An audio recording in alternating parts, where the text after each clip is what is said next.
உங்கள் வீட்டு toilet room என்ன நிலமையில எவ்வளோ அழுக்கு பிடிச்சி எவ்வளோ மஞ்சக்கரையை பிடிச்சி பழைய பாத்ரூமாக இருந்தாலும் சரி கவலையே படாதீங்க. இந்த முறையில் ஒரு டைம் க்ளீன் பண்ணி பாருங்கள். உங்கள் வீட்டு பாத்ரூம் வந்து அவ்வளோ பளபளன்னு மின்னும். வாங்க அதுக்கு தேவையான பொருட்கள் என்னென்னு பார்க்கலாம். ஃபஸ்ட்டு வந்து ஒரு பவுல் ஒன்று நான் எடுத்து வச்சுருக்கேன். அதில் சேர்க்கக்கூடிய பொருட்கள் என்னென்னு பார்த்தீங்கன்னா, ஃபஸ்ட்டு நான் எடுக்கக்கூடிய பொருள் வந்து இந்த சபீனா பாத்திரம் விளக்குறதுக்காக யூஸ் பண்ணுற அந்த சபீனா வந்து எடுத்திருக்கேன். இந்த சபீனா வச்சு நம்ம க்ளீன் பண்ணும்போது அவ்வளோ சூப்பராக வந்து நம்மளுடைய பாத்ரூம் வந்து டாய்லெட் ரூம் வந்து சூப்பராக வந்து க்ளீன் ஆகும். இது பாத்திரம் மட்டும் விளக்குது இல்லைங்க, நம்ம வீட்டு வந்து டாய்லெட் ரூமை வந்து நம்ம க்ளீன் பண்ணுறதுக்கும் வந்து யூஸ் பண்ணலாம். உங்கள் வீட்டு பாத்ரூம் டாய்லெட் அளவுக்கு ஏற்றாப்புல வந்து நீங்கள் வந்து எடுத்து வச்சுக்கோங்க. நான் வந்து ஒரு 2 ஸ்பூன் வர்ற மாதிரி நான் வந்து சபீனா பவுடர் வந்து எடுத்து வச்சுருக்கேன். இது எதனால் பார்த்திங்கன்னா, நல்லா ஸ்க்ரப் பண்ணி தேய்க்கிறதுக்கு வந்து நம்மளுக்கு வந்து நல்லாவே வந்து ஹெல்ப் பண்ணும். நல்லா அழுக்கும் போவதுக்கும் வந்து நம்மளுக்கு வந்து நல்லாவே ஹெல்ப் பண்ணும். அதுக்கப்புறமா வந்து நான் சேர்க்கக்கூடிய பொருள் என்னன்னு பார்த்திங்கன்னா, ப்ளீச்சிங் பவுட்ரு வந்து நான் எடுத்து வச்சுருக்கேன். ப்ளீச்சிங் பவுட்ரு வந்து உங்களுடைய ஆப்ஷன் தான். சுவாச பிரச்சனைகள் இருக்கிறவங்க ப்ளீச்சிங் பவுட்ரு வந்து யூஸ் பண்ண வேண்டாம். நான் வந்து ப்ளீச்சிங் பவுட்ரு வந்து ரொம்ப யூஸ் பண்ணலை. 1 ஸ்பூன் அளவுக்கு தான் வந்து நான் யூஸ் பண்ணுறேன். இது எதனால் யூஸ் பண்ணுறோம் அப்படின்னு பார்த்திங்கன்னா, பழைய பாத்ரூமாக இருந்துச்சுன்னா பழைய பாத்ரூமில் வந்து அந்த வழுக்கல் தன்மை இருக்கும். அப்புறம் வந்து நம்ம கால் வச்சாவே வழுக்கும், கீழே விழுந்துருவோம். அதேமாரி வந்து டாய்லெட் ரூமு, நம்ம வீட்டுக்கு குளிக்கிற குளியல் ரூமு இதிலலாம் பார்த்திங்கன்னா ரொம்ப வழுக்கலாக இருக்குது அப்படின்னா இந்த ப்ளீச்சிங் பவுடரை வந்து யூஸ் பண்ணலாம். அதுக்கப்புறம் நான் எடுத்துக்கூடிய பொருள் என்னென்னு பார்த்தீங்கன்னா, நீங்கள் வந்து வாஷிங் பவுடர் வந்து எதுனாலும் எடுத்துக்கலாம். நான் வந்து இந்த பிராண்ட் பவுடரை வந்து 1 ஸ்பூன் அளவுக்கு வந்து எடுத்திருக்கேன். இது எல்லாத்தையும் வந்து நல்லா மிக்ஸ் பண்ணி எடுத்து கைகளால் வந்து மிக்ஸ் பண்ணி எடுத்து வச்சுக்கோங்க. இந்த 3 பொருள் மட்டும் போதுங்க. வேறு எந்த பொருளுமே தேவையே கிடையாது. இந்த 3 பொருளுமே உங்கள் வீட்டு வந்து பாத்ரூம் வந்து நல்லா தூய்மையாக சூப்பராக வந்து க்ளீன் ஆகிரும். இப்போ பாருங்கள், நல்லாவே மிக்ஸ் பண்ணிட்டேன். நல்லா இதேமாரி பவுடராக தான் கிடைக்கும்.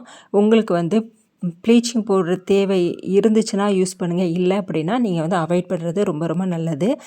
பாருங்கள், இதை வந்து நான் ரெடி பண்ணி வச்சுட்டேன். இப்போ என்னுடைய வீட்டு பாத்ரூமை வந்து நான் காமிக்கிறேன். பாருங்கள், என் வீட்டு பாத்ரூம் டாய்லெட் ரூம் வந்து எப்படி இருக்குது பாருங்கள். நிறைய உப்பு கரைகள் பிடிச்சி இருக்குது. அதுக்கப்புறம் வந்து வழுக்கல் தன்மை இருக்குது. இந்த 2 பிரச்சனையும் எனக்கு ரொம்ப நல்லாவே இருக்குது. ஏன்னா வந்து இது என்னுடைய பாத்ரூம் வந்து ரொம்ப ரொம்ப பழைய பாத்ரூம். அதனால் வந்து இந்த பாத்ரூம் வந்து இப்படி தான் இருக்குது. இப்போ இதைத்தான் வந்து நம்ம க்ளீன் பண்ண போகிறோம். ஃபஸ்ட்டு வந்து தண்ணி ஊற்றலை. தண்ணி ஊற்றாமையே வந்து நம்ம எடுத்து வச்சுருக்கிற பவுடரை வந்து எல்லா இடத்துலையும், ஏன்னா வந்து கதவு உட்பட எல்லா இடத்துலையும் படுற மாதிரி நீங்கள் வந்து நல்லா தூவி விடணும். தூவி விட்டுட்டு அதுக்கப்புறம் ரொம்ப தண்ணி ஊற்றக்கூடாது. லைட்டாக தண்ணியை தெளித்து ஃபஸ்ட்டு வந்து நல்லா பாத்ரூமை வந்து நல்லா தேய்ச்சி விடணும். தேய்ச்சி விட்டுட்டு எல்லா இடத்துலையும் நல்லா தேய்ச்சி விடணும். அப்புறம் வந்து நல்லா வந்து ஊற வச்சிடணும் பாத்ரூமை. எப்பொழுதுமே வந்து தேய்ச்ச உடனே கழுவி எடுத்திங்கன்னா அவ்வளோ ரிசல்ட் கிடைக்காது. நம்ம வந்து பாத்ரூம் வந்து எவ்வளோ வந்து ஊற வச்சு நம்ம தேய்ச்சி எடுக்கிறோமோ அப்போ தான் வந்து நம்மளுக்கு நல்லாவே வந்து ரிசல்ட் கிடைக்கும். உங்கள் வீட்டு பாத்ரூம் ரொம்ப உப்பு, அழுக்கு, மஞ்சள் கரை, இன்னும் வந்து விடாப்பிடியான கரைகள் இருக்குது அப்படின்னா நீங்கள் வந்து நல்லாவே வந்து தேய்ச்சி எடுத்து ஒரு 1 மணி நேரம் ஊற வச்சுட்டு அதுக்கப்புறம் கழுவி விட்டிங்கன்னா பாத்ரூம் வந்து நல்லா புதுசு போல் மின்னுங்க. நீங்கள் உங்களுக்கே ரொம்ப ஆச்சரியமாக இருக்கும். நம்ம வீட்டு பாத்ரூமா இவ்வளோ வந்து சூப்பராக இருக்குது அப்படின்னு நினைப்பீங்க. இப்போ பாருங்கள், டாய்லெட் ரூமில் எல்லா இடத்துலையும் படுற மாதிரி நான் தண்ணி ஊற்றிட்டேன். இப்போ வந்து பெருக்கு மாதிரி இருந்துச்சு அப்படின்னா நல்லா வந்து தேய்ச்சி அழுத்தம் கூட தேய்ச்சி விடுங்க. இல்லை ஸ்க்ரப்பரை வச்சு தேய்ப்பீங்க அப்படின்னா தேய்ச்சி விடுங்க. ப்ரெஷ்ஷை வச்சு தேய்ப்பிங்கன்னா தேய்ச்சி விடுங்க. இப்போ பாருங்கள், நல்லா வந்து எல்லா இடத்துலையும் படுற மாதிரி நான் வந்து அழுத்தம் கொடுத்து தேய்ச்சி விட்றேன்.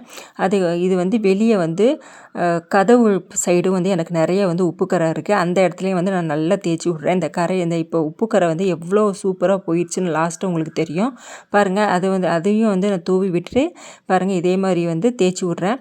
மரக்கதவாக இருந்துச்சு உங்கள் வீட்டு பாத்ரூம் அப்படின்னா அதில் மட்டும் யூஸ் பண்ணாதீங்க. மற்றபடி எல்லா கதவுலையும் நீங்கள் வந்து யூஸ் பண்ணலாம். அதேமாரி தண்ணி வந்து ஊற்றினா வந்து உங்களுடைய கதவு உப்பிக்கிடும் அப்படின்னா அந்த இடத்துலையும் நீங்கள் யூஸ் பண்ண வேண்டாம். இப்போ பாருங்கள், நான் வந்து டாய்லெட்லேயும் வந்து நல்லா வந்து அழுத்தம் கொடுத்து தேய்க்கிறேன். நம்ம வந்து எவ்வளோ தூரம் நம்ம அழுத்தம் கொடுத்து தேய்க்கிறோமோ அவ்வளோ தூரம் வந்து அழுக்குகள் எல்லாமே போயிடும். அதேமாதிரி நம்ம ஊற வைக்கிற முறைகளும் இருக்குது. நம்ம யூஸ் பண்ணுற சபீனா பவுட்ரு வந்து நம்மளுக்கு வந்து நல்ல ஸ்க்ரப்பர் மாதிரி யூஸ் ஆகும். நல்லா அழுத்தம் கொடுத்து தேய்ச்சோம் அப்படின்னா அந்த அழுக்கு எல்லாமே போயிடும். ப்ளீச்சிங் பவுட்ரு எதுக்காக யூஸ் பண்ணுறோம் அப்படி பார்த்தீங்கன்னா, ப்ளீச்சிங் பவுடரில் வந்து அந்த வழுக்கல் தன்மை, அப்புறம் அந்த பாசி படிஞ்ச தன்மையெல்லாம் இருக்கும். அது எல்லாத்தையும் போக்குறதுக்கு தான் அந்த ப்ளீச்சிங் பவுட்ரு வந்து நம்ம யூஸ் பண்ணுறோம். அந்த உங்களுக்கு வந்து ஆஸ்துமா பிரச்சனை, சுவாச கோளாறுகள் இருந்ததுன்னா நீங்கள் வந்து ப்ளீச்சிங் பவுடரை வந்து அவாய்ட் பண்ணிடுங்க. மிச்சம் 2 பொருளை வச்சு நீங்கள் தேய்ச்சாவே உங்கள் வீட்டு பாத்ரூம் நல்லா வந்து க்ளீன் ஆயிரும். அதேமாதிரி வந்து வாஷிங் பவுட்ரு வந்து எதுக்காக யூஸ் பண்ணுறேன்னா, நல்லா வந்து நுர வரும். அதுலேயும் நல்லா அழுக்குகள் எல்லாமே போகும். அப்போ பாருங்கள், நான் வந்து எல்லா இடத்துலையும் படுற மாதிரி தேய்ச்சி விட்றேன். ஃபஸ்ட்டு இந்த இடம் எல்லாமே வந்து எப்படி கருப்பாக இருந்தது பாருங்கள். இப்போ நான் தேய்க்க தேய்க்க வந்து அழுக்குகள் எல்லாமே வந்து எவ்வளோ சூப்பராக வந்து போகுது பார்த்தீங்களா. காசே செலவில்லாமல் வீட்டில் கிடைக்கக்கூடிய பொருளை வச்சு தான் வந்து நம்ம க்ளீன் பண்ணி விட்டுறோம். இப்போ பாருங்கள் நல்லா வந்து ஊற வச்சுட்டு இப்போ வந்து நான் வந்து வாஷ் பண்ணி விடுறேன். என்னுடைய பாத்ரூமில் வந்து 1 மணி நேரமாவது நான் நல்லா ஊற வச்சுருப்பேன். ஃபஸ்ட்டு எப்படி இருந்தது பாத்ரூம், நல்லா வந்து விடாப்பிடியாக வந்து உப்பு கரைகளோடு இருந்தது. இப்போ பாருங்கள், நான் நல்லா தேய்ச்சி முடிச்சதுக்கப்புறம் உங்களுக்கு காமிக்கிறேன் என் பாத்ரூம் எப்படி இருக்குதுன்னு. இப்போ வந்து நல்லா தேய்ச்சி முடிச்சுட்டு எல்லா இடத்துலையும் வந்து நான் வந்து தண்ணி ஊற்றி விட்றேன். ஃபஸ்ட்டு வந்து பாத்ரூம் லெட்டின் எப்படி இருந்து பாருங்கள், இப்போ எப்படி இருக்குது பாருங்கள். இந்த முறையில் நீங்கள் க்ளீன் பண்ணீங்க அப்படின்னா உங்களுக்கு வந்து நல்லாவே அழுக்கும் போகும், உங்களுடைய கரைகள் எல்லாமே போகும். காசும் செலவில்லாமல் நம்ம வந்து வீட்டில் கிடைக்கக்கூடிய பொருளை வச்சு க்ளீன் பண்ணியாச்சு.